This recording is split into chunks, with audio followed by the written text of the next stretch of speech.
Two bats swoop down beneath a crescent moon against a midnight blue sky, and a blue-eyed dragon peeks through dark, billowy clouds in this 19th century harimaze, or composite print, by Japanese woodblock print artist Katsushika Taito II.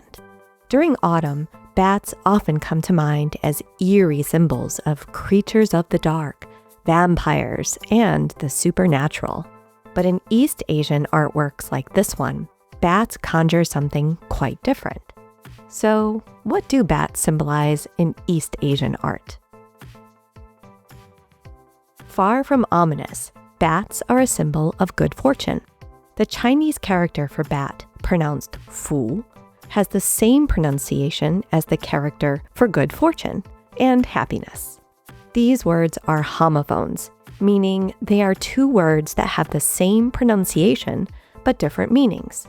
So, what in one culture might symbolize fear and supernatural cave-dwelling bloodsuckers, in another symbolizes good fortune and blessings.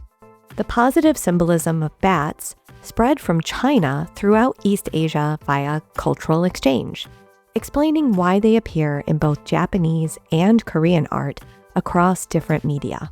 In Katsushika Taito II's print, he pairs bats with a dragon, which looks as if it is emerging, perhaps ominously, with outstretched talons from a dark and possibly stormy sky.